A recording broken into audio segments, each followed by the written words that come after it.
mm, agradezco a todos los que están conectados en este momento, a la BPG por esta invitación y esta oportunidad de compartir con ustedes algunas consideraciones y reflexiones sobre esta sentencia que dictó la Sala Constitucional del Tribunal Supremo de Justicia el 7 de julio de este año 2020. Es una sentencia que ha sido muy comentada, ya han habido diversos foros, hay entrevistas en radio, televisión, y uno de los puntos principales es la difusión de la idea de que esta sentencia suspende la aplicación de ordenanzas municipales que establecen impuestos, ¿no? Y en tal sentido me gustaría darles un análisis objetivo que ofrezca parámetros razonables para la toma de decisiones y un cierto margen de seguridad mientras esperamos un nuevo pronunciamiento de la Sala Constitucional que nos aclare la situación. En realidad se trata de una sentencia de trascendental importancia en el ámbito tributario y de allí que pretendemos brindarles a ustedes una visión general y global de la sentencia y no quedarnos exclusivamente en el análisis de las decisiones y en ese aspecto medular de si aplica o no aplica los impuestos municipales. Iremos más allá, vamos a analizar los criterios que expuso la Sala Constitucional en esa sentencia acerca del sistema tributario en general y muy en particular respecto de la afectación que puede generar la carga tributaria excesiva sobre los contribuyentes y el desenvolvimiento de la economía nacional, y culminaré con unas reflexiones que me parece que pueden ser de interés para todos. Bueno, comenzamos con revisar cuáles fueron esas decisiones contenidas en la sentencia. Son dos, fundamentalmente. Primero, se suspende de manera cautelar por 90 días la aplicación de cualquier instrumento normativo municipal o estatal que establezca algún tipo de tasa o contribución de naturaleza tributaria. Y en segundo lugar, se ordena al vicepresidente en el área de la economía, industria y producción para conformar una mesa técnica con los gobernadores, los alcaldes y el jefe de gobierno del distrito capital. Dice la sentencia, a fin de coordinar los parámetros de la potestad tributaria de esos entes políticos territoriales y en particular para armonizar los tipos y las alícuotas de los tributos. Quiero detenerme aquí para decir algo. Quienes sostienen que la suspensión cautelar de 90 días también se extiende a los impuestos, parten muchas veces de esta segunda decisión que obviamente no se refiere exclusivamente a tasas y contribuciones. Esta orden dada al vicepresidente para la armonización de las potestades tributarias de los entes políticos territoriales menores se refiere a cualquier tipo de tributo.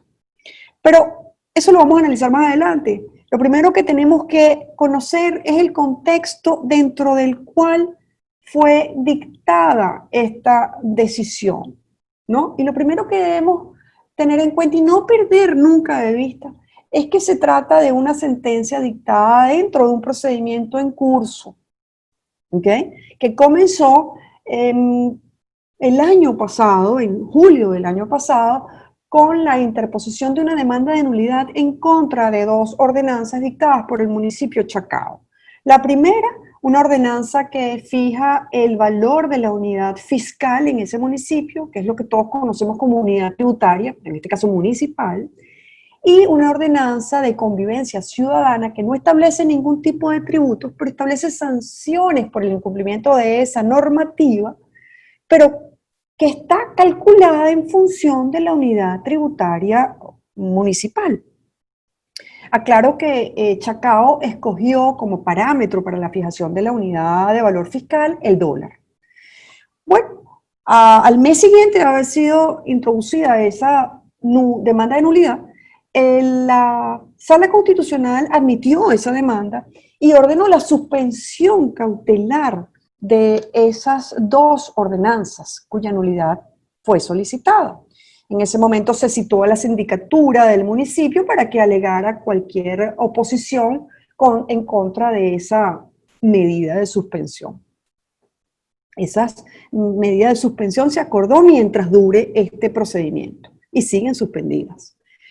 Bueno, ahora en julio, esa misma sala constitucional dicta esta sentencia, pero ya dictando una medida cautelar de efectos generales, una medida cautelar que ya no se limita a las ordenanzas que fueron impugnadas.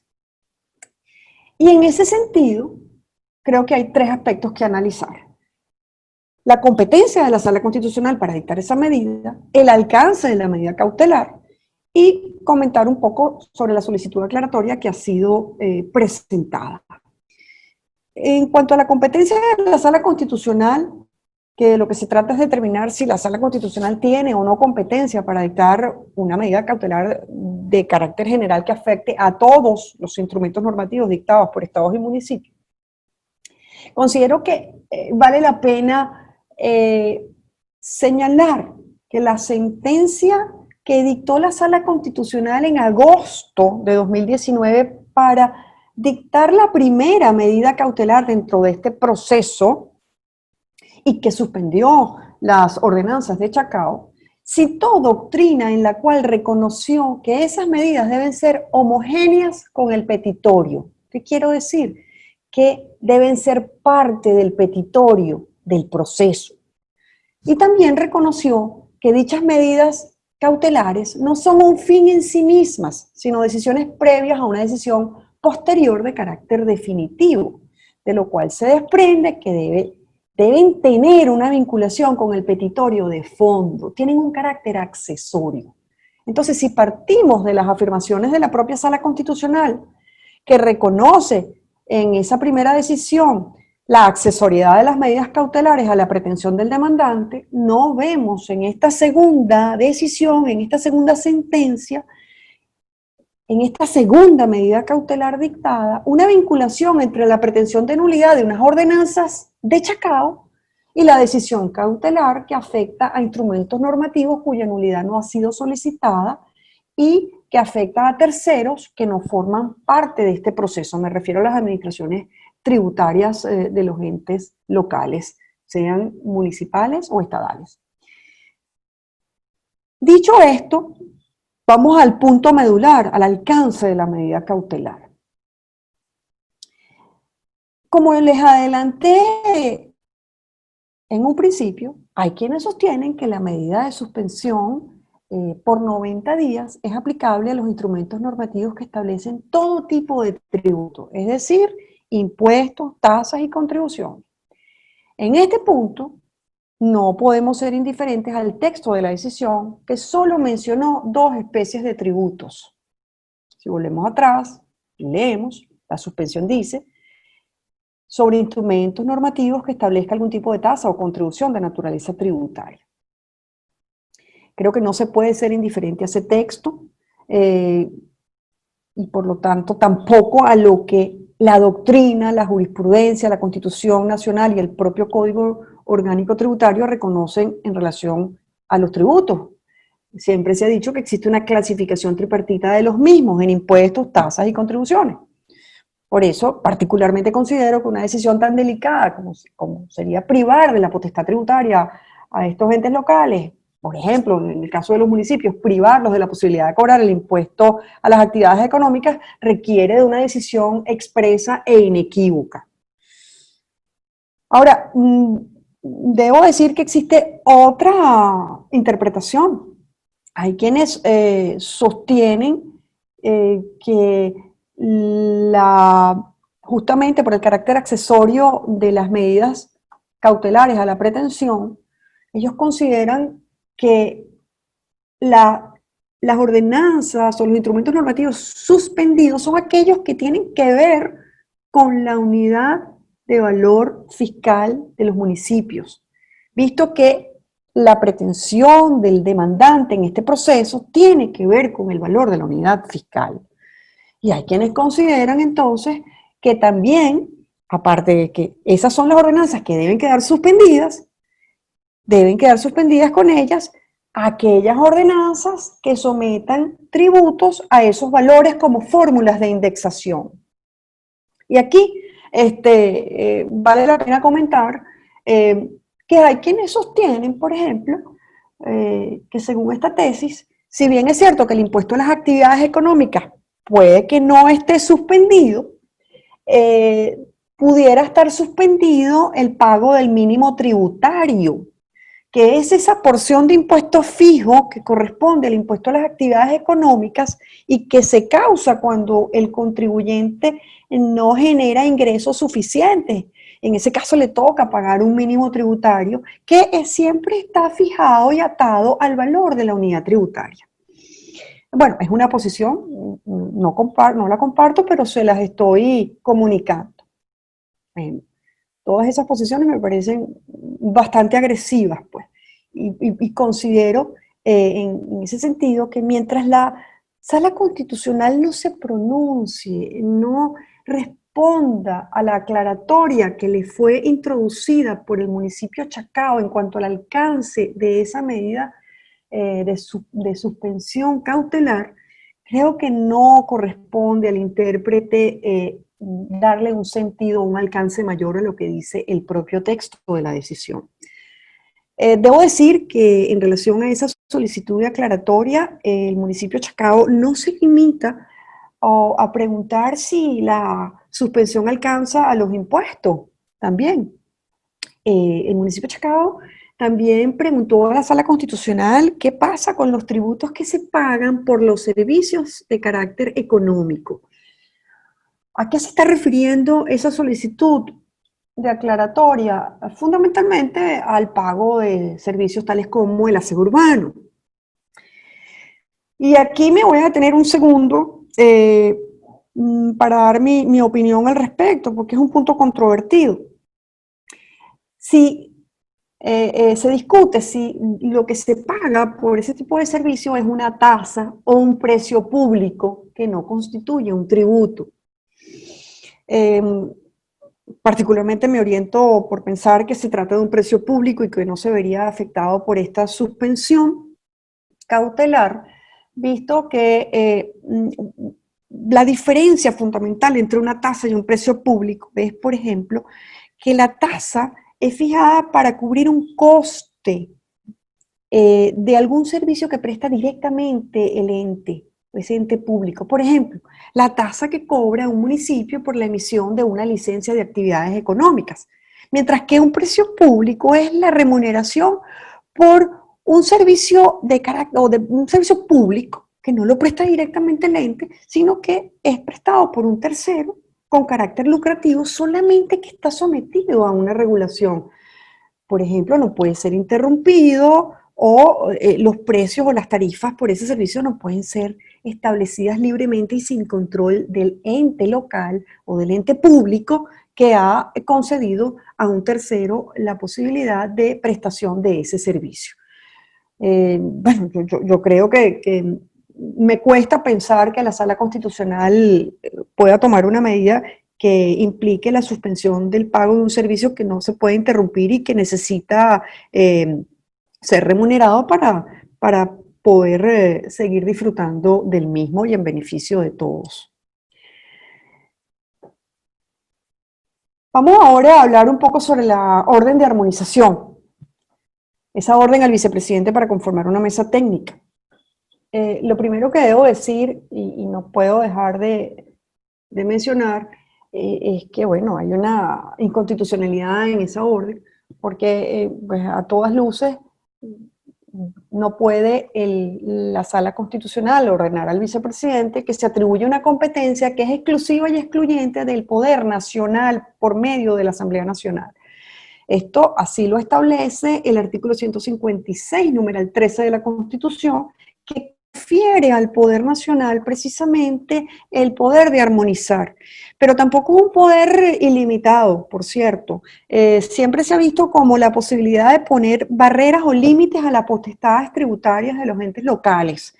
Y en este punto es interesante destacar que esa orden que se le dio al vicepresidente de la República incluye, cuando se refiere a revisar los tipos impositivos, está, creo que yendo más allá incluso de la potestad que le confiere la Constitución Nacional al Poder Nacional, porque cuando habla de revisar los tipos, se refiere a los elementos estructurales de los tributos.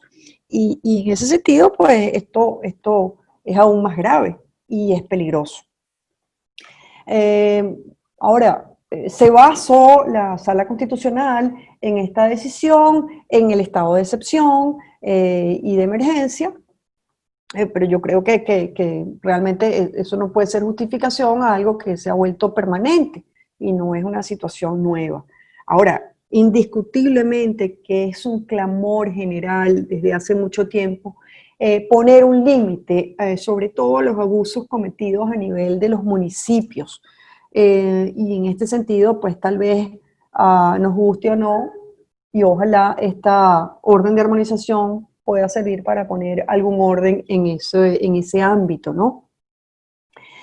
Pero hay algo que sí también debemos criticar en la sentencia. La Sala Constitucional dice que esta medida se justifica porque la Asamblea Nacional no ha dictado la normativa armonizadora, y eso no es totalmente cierto. Una norma armonizadora es el Código Orgánico Tributario, al cual deben someterse todas las administraciones tributarias de todos los niveles de gobierno. Igual, la Ley Orgánica del Poder Público Municipal, que se dictó por primera vez en 2009, es una ley importantísima, porque esa ley recogió todo lo que la doctrina y la jurisprudencia habían dicho hasta ese momento y ayudó a aclarar definitivamente una cantidad de aspectos que suscitaron controversias por años entre contribuyentes y municipios. Entonces, en ese sentido, pues esperemos que el remedio no sea peor que la enfermedad y que esta medida sirva en cualquier caso como una ventana para poder los gremios que han sido ya consultados, tenemos entendido, por los ministerios encargados de la economía, en cuanto a las afectaciones que están sufriendo por parte de estos entes locales, bueno, sean tomadas en cuenta esas observaciones que realmente no han contribuido en nada en el desenvolvimiento de la economía. Ahora, bueno, tampoco, en este punto tampoco debo dejar de mencionar el tema de la unidad tributaria municipal. Ese desorden que existe tiene un antecedente y tiene una razón y una causa. Y eso, el primer antecedente negativo ocurre cuando el CENIAT en el año 2018 finalmente decide ajustar el valor de la unidad tributaria cuyo valor venía represado y no estaba recogiendo la inflación acumulada, y prohíbe en ese momento que esa unidad tributaria ajustada sea utilizada por los municipios y que solamente sea utilizada para los tributos nacionales.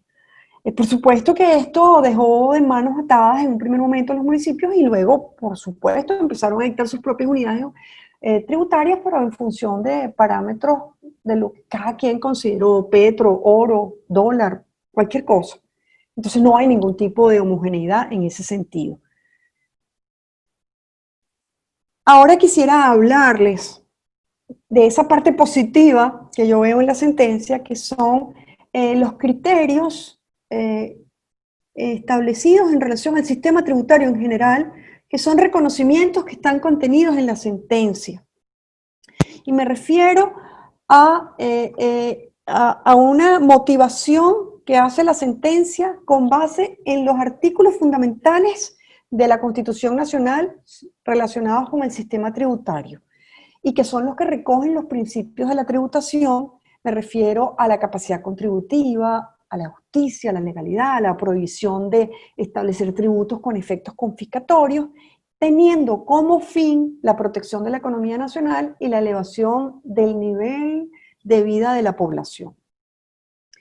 Destaco que en esa sentencia se reconoce la afectación del desenvolvimiento armónico de la economía nacional por la extralimitación del ejercicio de la potestad tributaria, el reconocimiento de que los excesos en el ejercicio de la potestad tributaria de todos los entes políticos territoriales también afectan a los contribuyentes, el establecimiento de gravámenes no autorizados por la Constitución o por la ley, la fijación de alícuotas excesivas que pueden llegar a tener efectos confiscatorios y causar un eventual perjuicio en el sector productivo nacional.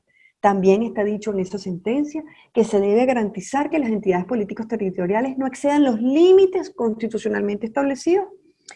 Y también dice que la potestad armonizadora debe garantizar la adecuada proporción, concordancia y correspondencia de los diferentes rubros impositivos a fin de evitar los excesos de la carga tributaria y los efectos que estos producen tanto en los sujetos como en la economía nacional. Todo esto me lleva a unas reflexiones finales que son las siguientes. La potestad tributaria atribuida al Poder Nacional no escapa de las consideraciones expuestas por la Sala Constitucional. Todas esas consideraciones no pueden ser exclusivamente dirigidas a los municipios de los estados. Y esto nos conduce a una revisión de la presión tributaria sobre los contribuyentes, entendiendo la existencia de un sistema tributario en general que afecta a un mismo individuo y no ver a los tributos como entes separados unos de los otros. No, forman parte de un sistema tributario general y eso debería permitir, estos criterios, solicitar a la Sala Constitucional la revisión de leyes tributarias que afecten la capacidad contributiva de los contribuyentes, muy en especial la reforma de la ley de impuestos sobre la renta que eliminó el ajuste por inflación, injustificado en momentos de hiperinflación, que se le impida a los contribuyentes especiales o a las empresas del sector financiero utilizar el ajuste por inflación para determinar sus verdaderos enriquecimientos. Esto está afectando la capacidad económica de los contribuyentes porque se está porque se están grabando rentas ficticias. Otro ejemplo, la ley de impuestos a los grandes patrimonios, dictada el año pasado, y que entró en vigencia desde el año pasado. En momentos en donde la hiperinflación es mayor, crea un nuevo tributo y yo quisiera saber cómo será el resultado al final de este ejercicio, en septiembre de este año, con la situación que hemos vivido.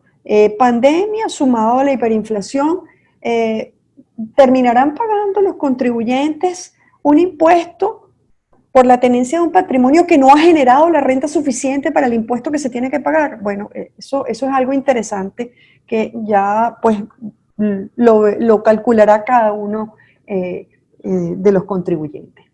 Otro aspecto, y quiero culminar con esto, como una reflexión final, es la posibilidad de revisión del mecanismo de indexación para las sanciones previstas en el COT, que está unido al tipo de cambio de la moneda de mayor valor, siendo que esta decisión ocurre dentro de un proceso en el cual se está cuestionando la utilización del dólar como patrón para el ajuste de esa unidad de valor fiscal relacionado con una ordenanza que aplica sanciones en función de esa unidad tributaria municipal.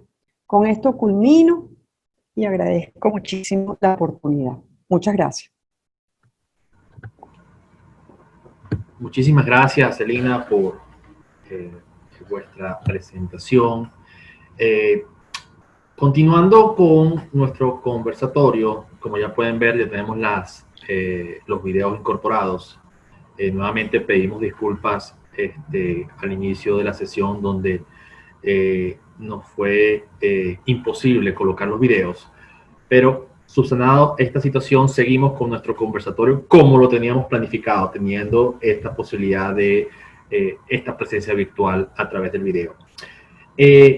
A continuación, José Alberto Ramírez nos presentará las alternativas para el financiamiento de empresas a través del mercado de valores venezolano. José Alberto es socio de Lega Abogados, es co-líder del área de práctica de bancas y finanzas, abogado egresado de la Universidad Católica Andrés Bello en el año 99, obtuvo el título de maestría en Derecho de la Universidad de Missouri Columbia en los Estados Unidos, bajo el patrocinio del programa Fulbright, profesor de la Cátedra de Medios Alternativos de Resolución de Conflictos en el programa de posgrado de Derecho de la UCAM, miembro fundador de la Asociación Venezolana de Arbitraje, actualmente ocupando el cargo de director ejecutivo de esa asociación. Su práctica profesional se centra en la asesoría de empresas nacionales y extranjeras, principalmente en los sectores industriales, de banca, seguros, mercado de valores y energía. Te cedo la palabra, José Alberto, para vuestra ponencia. Muchísimas gracias, José Antonio. Estoy compartiendo aquí la presentación. Confírmame que se ve bien. ¿Se ve bien, José Antonio? Aún no la vemos. Ah, perdón.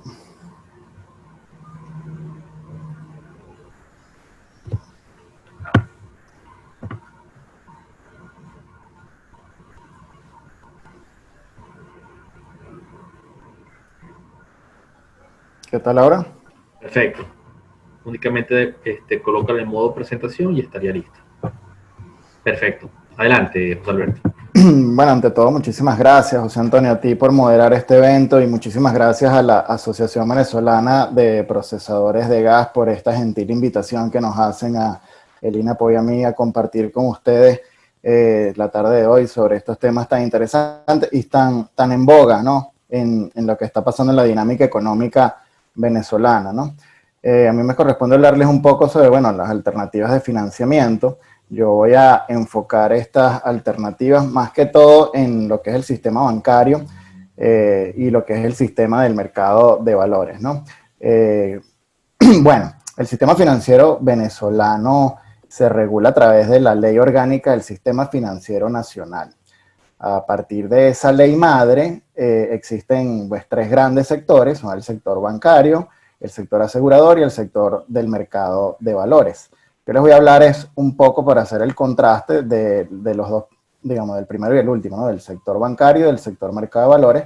Ambos sectores tienen, son altamente regulados y tienen su respectiva autoridad. En el caso del sector bancario es la Superintendencia del Sector Bancario, la SUDEBAN, y en el caso del mercado de valores es la Superintendencia Nacional del Mercado de Valores, la SUNAVAL, ¿no? No puedo dejar de hablar un poco de temas de economía también, porque todos estos temas están muy ligados pues a la coyuntura económica por la que estamos atravesando en estos tiempos de pandemia, ¿no? Si no fuera por estos tiempos de pandemia, pues a lo mejor estuviéramos reunidos viéndonos las caras en este seminario, ¿no? Pero nos tiene esta situación muy particular a todos en nuestras casas compartiendo por estas herramientas de la tecnología, ¿no? El tema del COVID-19 sin duda está afectando y está afectando también a las industrias o a los sectores regulados de los que yo les voy a hablar hoy, ¿no? Haciendo un poco de introducción, pues según el último informe de la Universidad Johns Hopkins de los Estados Unidos, el número de contagiados por COVID-19 en el mundo ya alcanza los 17 millones de personas, con 667,000 personas fallecidas, con casos confirmados en 185 países del mundo, ¿no? Esto tiene sin duda un impacto económico importante. Esto causa, por ejemplo, quiebras de empresas, pérdidas de empleo, tensiones financieras, recesión económica. En el caso de Venezuela, bueno, los números hasta la fecha de hoy es que según las autoridades venezolanas tenemos reportados 17.200 personas contagiadas de COVID-19, han fallecido 156 personas. En cuanto a temas de macroeconomía, bueno, no podemos dudar que estamos sufriendo una etapa de recesión económica. La economía venezolana viene decreciendo en forma continuada desde el año 2014. A partir de diciembre del año 2017 le añadimos a eso que estamos en hiperinflación. En el 2019 la hiperinflación en Venezuela llegó a poco menos del 20.000%. Las proyecciones del Fondo Monetario Internacional no son muy halagadoras para este año 2020. Hasta ahora señalan un decrecimiento de 15% del Producto Interno Bruto y se estima una inflación por el orden de los 15.000 puntos, ¿no? El 15.000%. Eso es récord mundial en el planeta, tanto en decrecimiento económico como en inflación, son las más altas del mundo, ¿no? Las proyecciones para el año que viene, 2021, tampoco son muy halagadoras en este sentido. Continuaremos decreciendo según lo que nos indica el Fondo Monetario Internacional. se estima un 5% de crecimiento. Los únicos países, digamos, que se tiene ya por seguro que no crecerán en el 2021 son Venezuela y Sudán, ¿no? Más allá de eso, las expectativas son un poco más halagadoras para el resto de los de los países del mundo, ¿no? Asimismo, se mantiene una estimación de inflación de 15.000% para el año que viene, siendo la primera más alta del mundo, ¿no? Entrando entonces ya a aterrizar todas esas ideas de macroeconomía con lo que es la situación económica en Venezuela, pues vamos a hacerle una radiografía al sistema bancario nacional, ¿no? El sistema bancario nacional a diciembre, al cierre del año pasado, a diciembre del 2019, se había reducido en tamaño comparado con el 2014, cuando empezó la recesión económica en Venezuela, a nivel de activos de la banca en un 58%, a nivel de créditos otorgados por los bancos en un 97%, a nivel de pasivos bancarios un 64%. Lo cierto es que existe una muy limitada capacidad crediticia en el sector bancario venezolano. Existe una alta rotación, una fuga de personal capacitado, existe una alta complejidad para operar en Venezuela por el deterioro de los servicios públicos. Bueno, existe el tema de la hiperinflación que limita muchísimo la capacidad que tienen los bancos de prestar dinero. Ahora le sumamos a todo ese panorama el tema del encaje legal, que ya le voy a explicar un poco de qué se trata. Y bueno, todo esto se encaja con que el marco regulatorio actual está complicando mucho y está asfixiando un poco a la banca para que haga su objeto social principal, ¿no? Que es la intermediación financiera. El tema del encaje legal, pues es un porcentaje de los depósitos totales de los bancos que se deben mantener como reserva obligatoria dentro del Banco Central de Venezuela. Se dice que es reserva legal porque encaje legal porque lo autoriza el Banco Central de Venezuela y lo fija ellos discrecionalmente, ¿no? Es un mecanismo de política monetaria que tiene el Banco Central de Venezuela.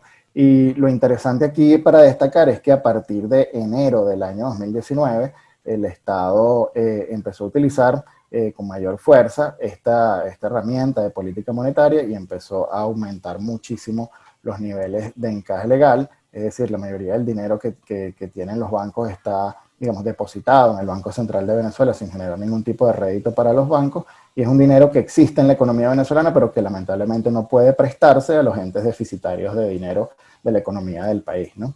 Eso dificulta entonces muchísimo la posibilidad que tiene el sistema bancario de prestar dinero a los entes que lo requieren para sus operaciones económicas, ¿no? Adicionalmente a esto, a finales del año pasado se dictó una resolución de la Superintendencia de Bancos que creaba los créditos comerciales basados en la unidad de valor de crédito comercial, ¿no? La VCC. ¿Qué significa esto? ¿Qué es esta unidad de valor? Pues es una figura que creó el Banco Central de Venezuela que permite establecer una actualización diaria del valor total del capital de un préstamo otorgado por la banca. Para que ustedes vean un ejemplo, pues si un cliente pidió un crédito por 1 millón de bolívares el 30 de marzo de ahorita, del 2020, empezando la pandemia, para pagarlo, digamos, al 30 de julio del 2020. Pues ese 1 millón de bolívares que pidió prestado en ese momento el cliente del banco, hoy en día a nivel de capital valen 3.300.000 bolívares, o sea, 3 veces más. ¿Y eso por qué ocurre? Pues porque ese porcentaje adicional donde se revaloriza el capital prestado por el banco depende de una fluctuación, o sea, de la fluctuación del tipo de cambio que pasó de aproximadamente 80.000 bolívares cuando empezó este tema de la pandemia estamos hablando de tasa oficial de cambio, ¿no? La que publica el Banco Central, a una tasa aproximada de 260.000 bolívares para la fecha de hoy. Es muy difícil entonces que los entes que normalmente acuden a la banca puedan tener una actividad económica que les permita indexar todos sus ingresos al mismo nivel en que se está indexando esta tasa de cambio oficial y por ende entonces incidiendo en la misma indexación del capital de los créditos bancarios. Por las conversaciones que hemos tenido con personas del sector bancario en Venezuela, pues prácticamente la totalidad de los pocos créditos que se siguen otorgando a nivel bancario están todos sometidos a este, digamos, sistema de indexación aplicándole la unidad de valor de crédito comercial. A nivel de tasas de interés, según esa regulación, este tipo de créditos tiene una tasa máxima permitida de 6% anual, no obstante es una práctica común en los bancos que se utilizan otros componentes que van añadiendo, digamos, valor a la tasa activa que cobran los bancos, llamada por ejemplo la comisión flat, y algunos otros componentes donde termina convirtiéndose en una tasa efectiva de alrededor de 9-10% anual en una moneda prácticamente, pudiéramos decir que es moneda dura, porque aunque son bolívares los que se prestan, estos están indexados a la tasa de cambio. Con el tema del COVID-19, las autoridades del sector bancario, la Sudeban y el Banco Central de Venezuela, dictaron algunas medidas que tienen que ver, bueno, con la procura de protección a los sujetos, a los usuarios de este tipo de productos, ¿no? El Banco Central dictó, el Gobierno Nacional dictó el decreto número 2 en el marco del estado de alarma para atender la emergencia sanitaria causada por el COVID-19, y básicamente lo que se establece a través de esa medida es un régimen especial aplicable al pago de los créditos vigentes, donde se le permitía, digamos, a los clientes de los bancos renegociar las condiciones, digamos, de los créditos para evitar caer en mora, ¿no? Y que pudieran extender ese plazo o renegociar condiciones hasta por un plazo de 6 meses a partir de la entrada en vigencia de estas medidas, que fue en el mes de marzo. Luego también hay unas medidas de priorización de créditos en la banca, donde se le da un mandato, digamos, al sector bancario, donde debe redirigir pues los pocos créditos que puede otorgar a sectores básicos, como por ejemplo el agroalimentario, el farmacéutico, el industrial y el de producción de productos de higiene, ¿no?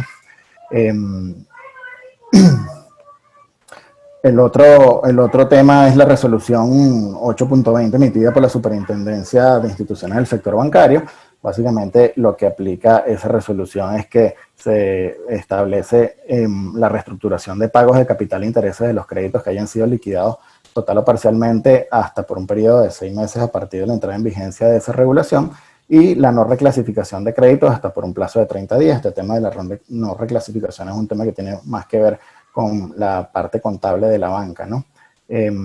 Ojo, solo aplica este tipo de resoluciones a aquellos créditos expresados en la unidad de valor de crédito comercial, que es prácticamente el único tipo de créditos que se están otorgando en los bancos hoy en día. Con el tema del encaje legal, también salió a principios de los tiempos de pandemia una resolución del Banco Central de Venezuela que modificaba el porcentaje del encaje legal, lo disminuyó en 7 puntos porcentuales, alrededor del 92%, es el porcentaje de encaje legal que se está manejando hoy en día, es muy poco.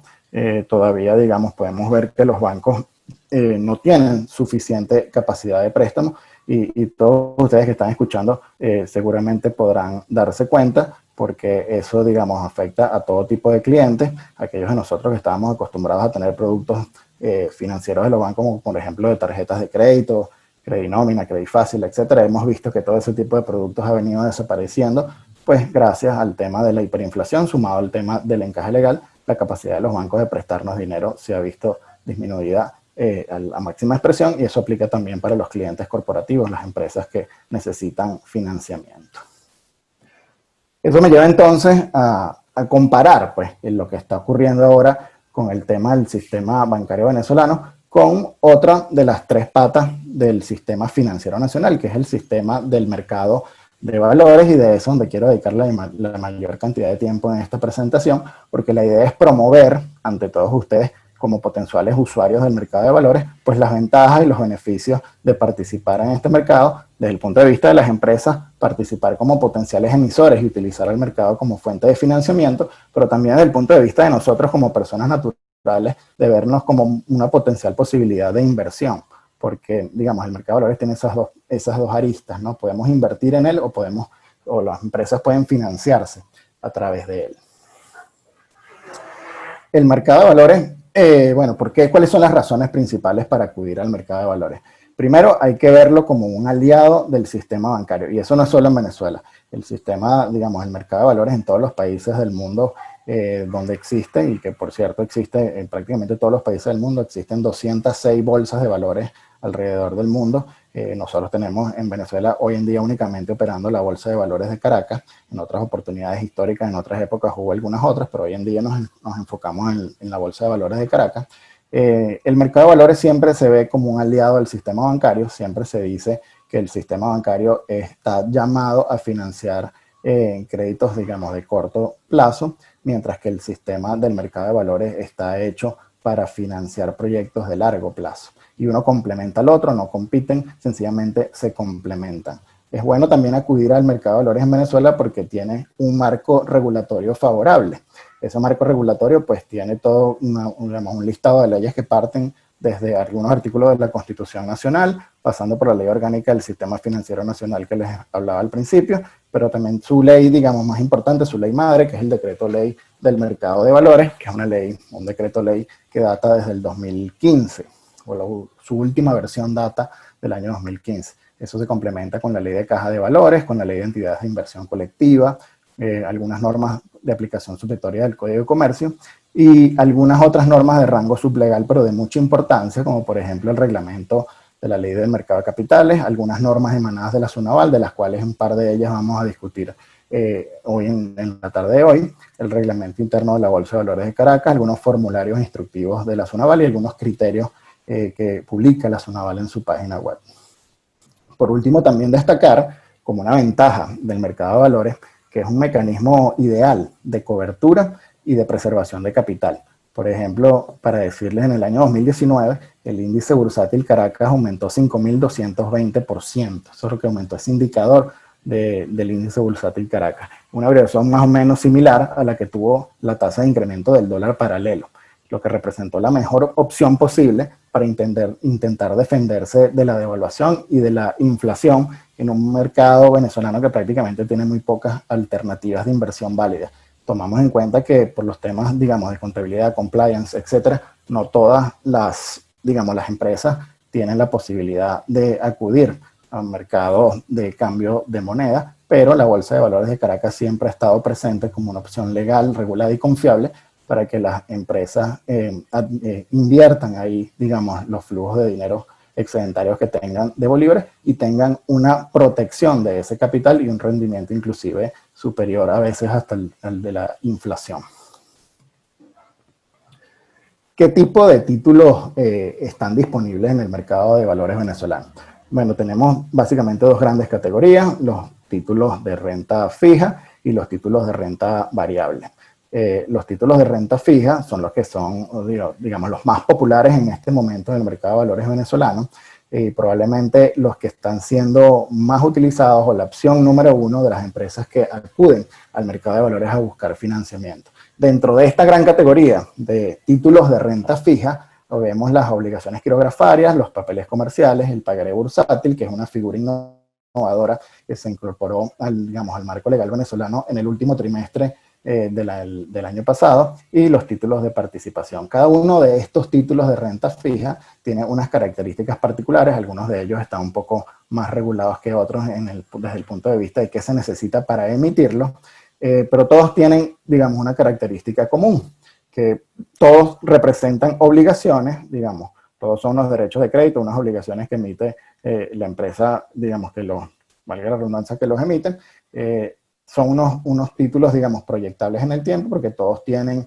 una fecha de emisión, una fecha de vencimiento y pagan un cupón, digamos. Ese cupón es el interés por el cual se remunera, digamos, el dinero que están obteniendo a través del financiamiento las empresas que lo emiten.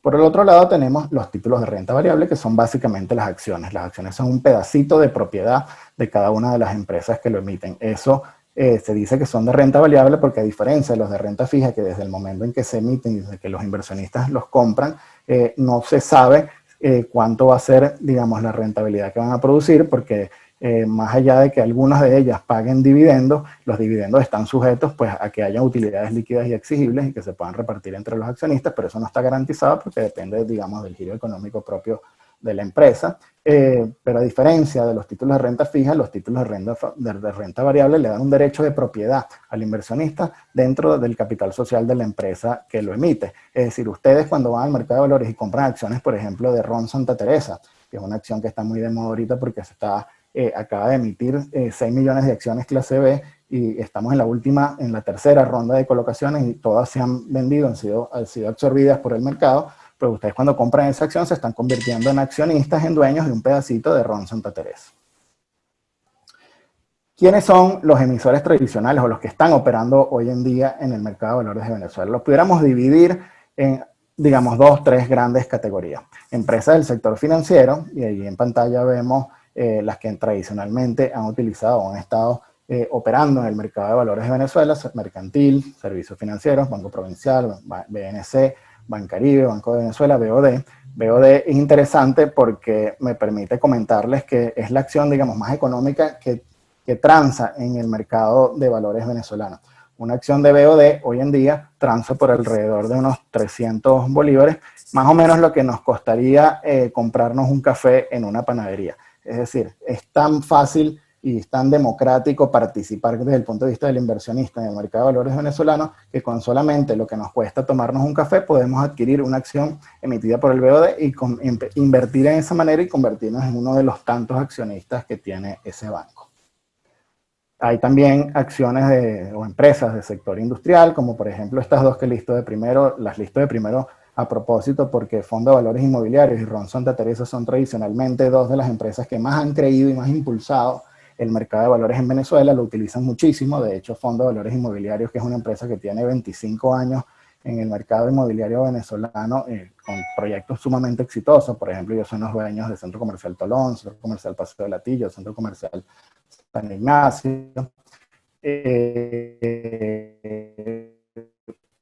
Pues prácticamente todo el grueso del final ha sido obtenido a través del mercado de valores venezolano. Ron Santa Teresa también vale la pena destacarlo porque es una de las empresas que están disponibles para emitir en Venezuela. Han hecho titularizaciones, por ejemplo, de alcohol en añejamiento, algo sumamente, el producto, digamos, una de las materias primas puede necesariamente pasar por unos procesos de añejamiento en barrica, y eso necesariamente tiene que durar ciertos años en añejamiento. Eso es un activo de la compañía. Entonces, de una manera, digamos, muy inteligente, Ron Santa Teresa logró titularizar ese activo subyacente, ese alcohol en añejamiento, y obtener financiamiento utilizando ese alcohol como garantía, y a través de esa interesante fórmula obtuvo un financiamiento alrededor de $1 millón que utilizó para comprar más barricas y aumentar su capacidad de producción de ron.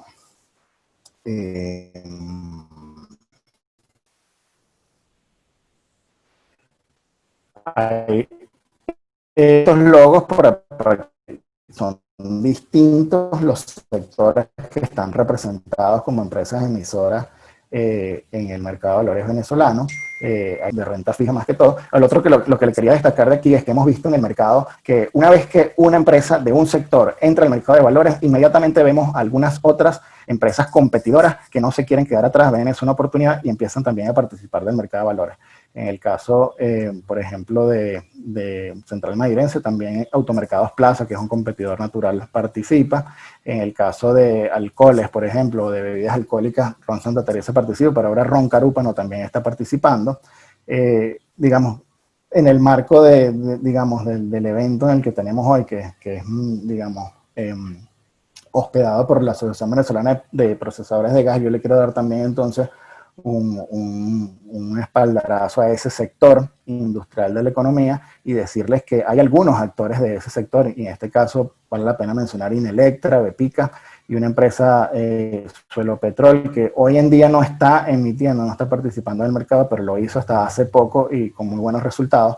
Pero bueno, este sector digamos, del sector energético venezolano también ha participado del mercado de valores en Venezuela.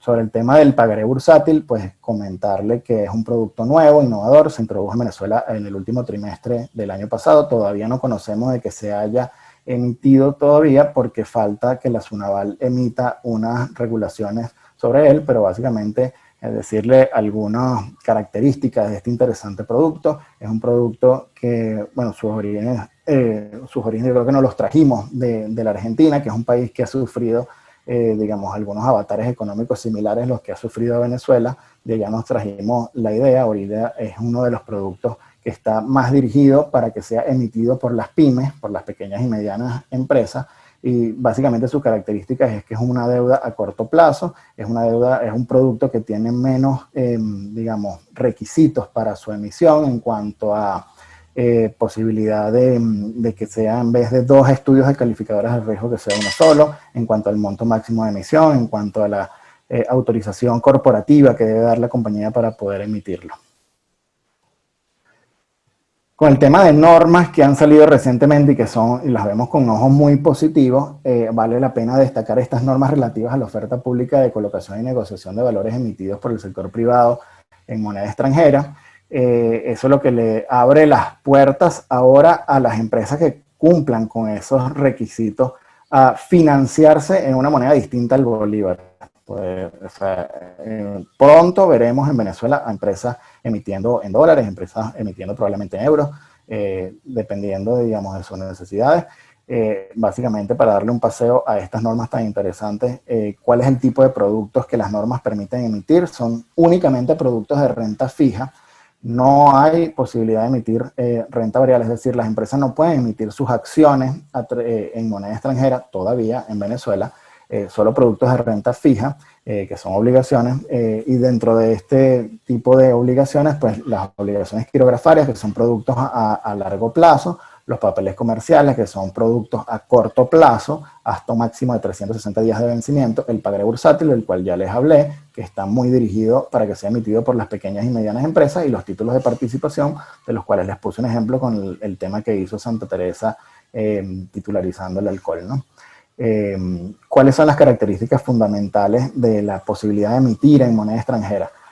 Bueno, yo diría que las 2 principales son estas, ¿no? Para poder emitir se requiere una autorización expresa de la SUNAVAL, y la SUNAVAL, para poder autorizar a una empresa a emitir en moneda extranjera, le va a pedir que garantice en la misma moneda, pues todo el tema que tiene que ver con la emisión. Y para eso entonces le pone, digamos, a lo mejor un reto importante financiero a la empresa, porque tendría entonces que ubicar unas empresas de seguros o otras fianzas de empresas nacionales o extranjeras que estén dispuestas a avalar ese tipo de obligaciones en la misma moneda en que se está emitiendo. Y número 2, el tema del plan de negocios, ¿no? No cualquier empresa tiene vocación para emitir en moneda extranjera. Uno de los requisitos que exige la SUNAVAL es mostrar un plan de negocio donde se evidencie la vocación de exportación para que pueda generarse un flujo constante de caja en la misma moneda en la que se está emitiendo. Entonces pareciera ser que este tipo de productos, o este tipo, sí, de productos, está reservado a aquellas empresas que tienen vocación de exportación. Con el tema de calificaciones de riesgo, bueno, son muy estrictos, se requieren 2 calificaciones de riesgo. En Venezuela operan 3, 4 empresas calificadoras de riesgo, pues se requieren 2 estudios emitidos por estas empresas calificadoras. También se requieren algunos otros requisitos, como por ejemplo que tanto los valores como las empresas que los emiten, como las empresas que los van a intermediar, que son las casas de bolsa, deben estar todos inscritos en un registro especial que lleva la SUNAVAL para emisiones en moneda extranjera. Todo el tema de comisiones, custodia, eso requiere de una autorización especial por la SUNAVAL. En conversaciones que hemos tenido con operadores de este mercado, entendemos que muchos de ellos ya hicieron la solicitud a la SUNAVAL durante el periodo de 30 días a partir de la publicación de estas normas para que fueran autorizados. A muchas de ellas ya las han autorizado. No obstante, no tenemos todavía conocimiento de que exista algún emisor que haya podido todavía emitir en moneda extranjera, pero es cuestión de tiempo. En cualquier momento vamos a empezar a ver algunas empresas. Yo me atrevería a decir que, por ejemplo, Coca-Cola que es una empresa que emite en el mercado de Venezuela, últimamente ha emitido papeles comerciales hasta por 80.000 millones de bolívares. Yo me atrevería a decir que, por ejemplo, Coca-Cola pudiera ser una empresa con vocación para emitir en moneda extranjera. Y el tema de la liquidación de los saldos es un tema que debe ocurrir dentro del sistema financiero en Venezuela, para lo cual se utilizarían las cuentas bancarias denominadas en moneda extranjera que existen en el sistema bancario nacional. Y las otras normas de las cuales les quiero hablar para concluir el tema de la ponencia de hoy es estas normas recientes de emisión de valores de las pequeñas y medianas empresas. Sobre esto lo que les quiero destacar, bueno, las normas incluyen una definición de lo que debe entenderse por pequeña y por mediana empresa. Según estas normas, la definición de pequeña empresa es aquellas que promedian durante el año una nómina de 50 trabajadores o menos. Y definición de empresa mediana sería aquellas que durante el año promedian una nómina de hasta 100 trabajadores. Hay estudios de Fede Cámaras que indican que el 85% de las empresas que hacen vida en Venezuela se definen o entran dentro de esta categoría de pequeñas y medianas empresas. Entonces yo veo esto con ojos muy positivos, porque el mercado de valores en Venezuela y sus autoridades, a las cuales hay que darles un espaldarazo y un reconocimiento porque están haciendo las cosas muy bien, y así lo reconoce el mercado. Todos los operadores del mercado viven felicitando siempre tanto al superintendente como a todo el equipo que está operando en la Sunaval. Están haciendo un esfuerzo importantísimo por democratizar el mercado de valores y por permitir que cada día más empresas se incorporen a este mercado y puedan emitir esta emisión de normas para los valores que puedan emitir las pequeñas y medianas empresas. Es una muestra de eso. No todo tipo de productos se pueden emitir a través de esas normas. Básicamente los valores permitidos son dos: los títulos de participación y el pagaré bursátil, del cual les hablé hace poco. Sobre todo el tema del pagaré bursátil es muy interesante porque, bueno, es un producto que está concebido para que tenga, digamos, muchos menos requisitos y a lo mejor, llamarlo de una manera, trabas legales para que pueda ser emitido. Digamos, hasta las normas les dan una facilidad a que puedan las empresas emitir este tipo de producto como el pagaré bursátil. Hay algunos elementos aquí que vale la pena destacar, como por ejemplo que el tema de que las empresas que emiten otorguen garantía no es necesariamente obligatorio. Las que emitan garantía permitirán entonces que ese tipo de valores sean adquiridos por todo tipo de inversionistas, mientras aquellas que no presenten garantía, la Sunaval solamente permitirá que sean adquiridos por lo que se llaman los inversionistas institucionales. Hay que cubrir algunos temas en normativa, como por ejemplo, o algunos temas que vale la pena muchísimo destacar para la facilidad, o sea, para destacar esa facilidad que le están dando las normas a que cada día más empresas se incorporen aquí. Es el tema de que se exime la presentación de los dictámenes de las calificadoras de riesgo. Este es un tema bueno, que le ahorra costos, sin duda, y tiempo a las empresas que quieren emitir. No obstante, esto se sustituye con la presentación de una evaluación financiera que debe ser emitida por un organismo del Estado que se llama la Sociedad de Garantías Recíprocas para la Pequeña y Mediana Industria, el SOGAMPI. Pero, digamos, hay apertura total en el órgano regulador a que esto empiece a fluir, y pronto veremos, digamos, empezaremos a escuchar mucho más de este SOGAMPI y empezaremos a ver empresas emitiendo, a pymes emitiendo este tipo de productos.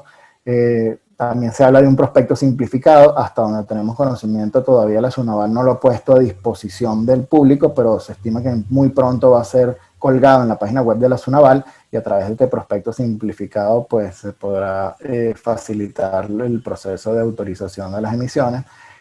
Con el tema de los estados financieros, normalmente para los otros tipos de productos la Sunaval le pide 5 años de estados financieros. Con este tema ahora lo limitan a solamente los últimos 2 años. Eso sí, tienen que estar auditados por una firma de contadores, pero aquí hay otro tema que vale la pena destacar para la facilidad que está dando en las normas.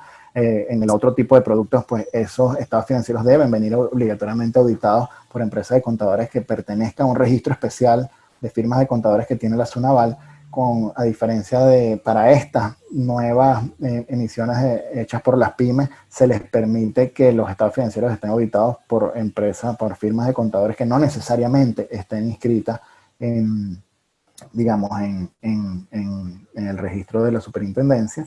Y el otro tema, bueno, un tema más de tópico legal, y deben contar con un representante común que debe permanecer en funciones hasta el vencimiento de la última serie en circulación.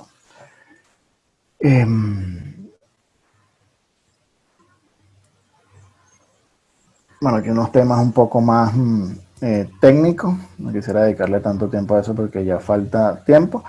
Bueno, esa era la última lámina que tenía. No quisiera cerrar sin invitarlos entonces a que vean, empiecen a ver con muy buenos ojos al mercado de valores en Venezuela, que tiene muchísimo potencial, que está en pleno crecimiento, que tiene, digamos, un buen momentum, que está siendo regulado por una institución del Estado que tiene, digamos, la confianza de los operadores del sector. Los números son buenos.